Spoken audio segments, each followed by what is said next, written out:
we put a lot of the weight on the school and blaming them for the failure, but in fact those schools are often dealing with higher concentrations of kids from poverty and those types of issues, and so that needs to be considered in deciding whether or not it's a result of what's happening in the school or not.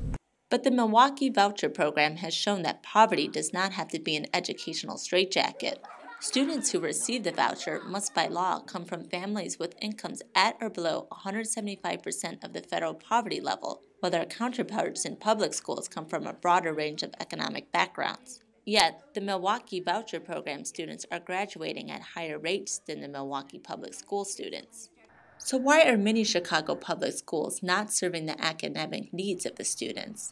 At St. Marcus Lutheran, Henry is always seeking out solutions to the troubles that the children bring to school. And the reason they're here for 14 hours sometimes is their family life is a struggle. So if they can't get their homework done at home, what do? You stop giving them homework, you don't expect them to do homework, or you find another solution. And we're solution oriented. We just keep them here. We feed them dinner, they get their homework done. When the homework is done, we send them home, they come in the next day, and they're happy. Save our schools!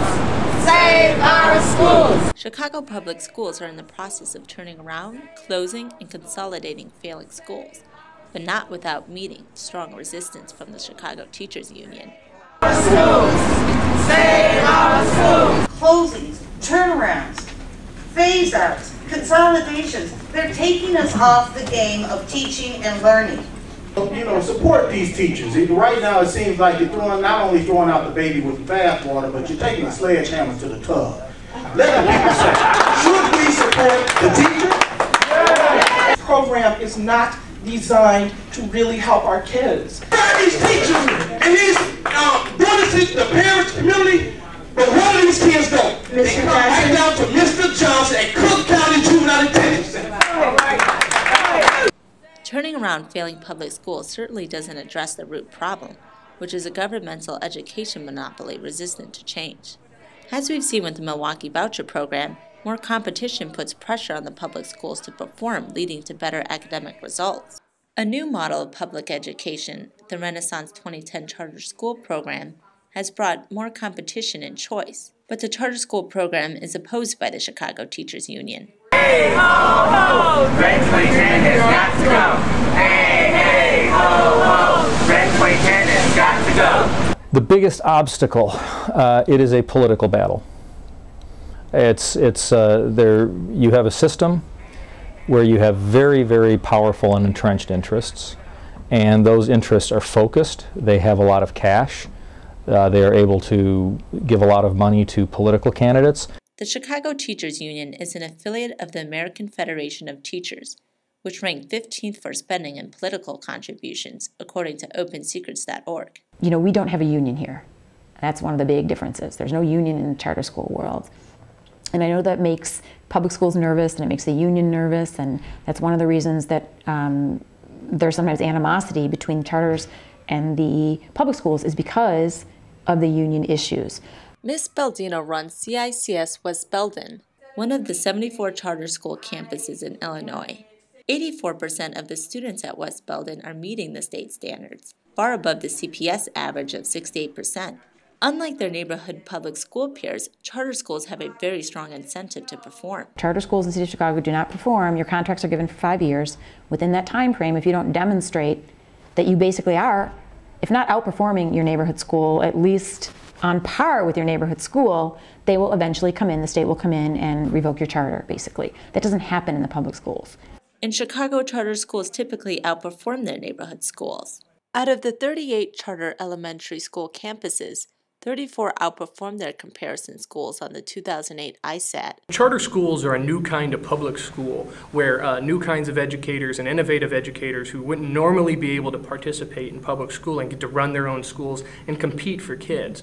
That in itself introduces competition. It also introduces innovation. They have the freedom to try new things. The freedom from union rules have allowed them to be innovative. Many charter schools use this freedom to offer longer school days. Students at the school often stay till 6. And there's a teaching assistant in every room to reduce the teacher-to-student ratio. Ms. Baldino says that not having to abide by a union contract has not undermined workers' rights. I think that's also another myth, that by not having unions, we're violating teachers' rights left and right, and that is certainly not happening. If that were happening, I clearly wouldn't have the staff returning year after year that I do. I mean, obviously. At the union protests, I talked to a public school teacher who opposes charter schools. She said charter schools can accommodate the students that have higher learning needs. Don't have the range to meet the needs, the multiple needs of our children. They can't accommodate the special ed scenarios. They can't accommodate the language needs.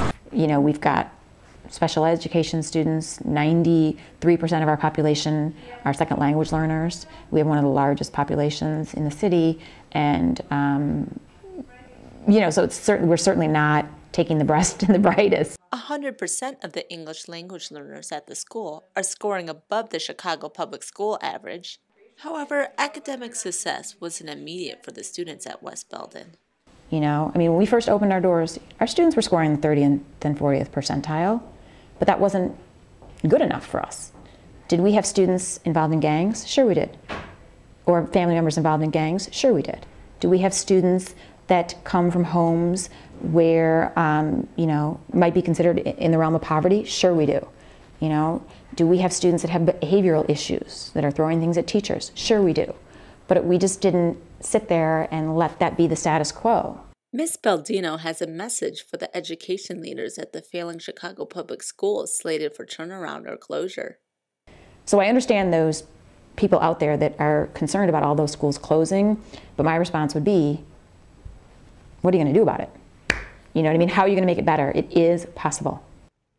Well, the underperforming public schools won't change unless there's an incentive to do better.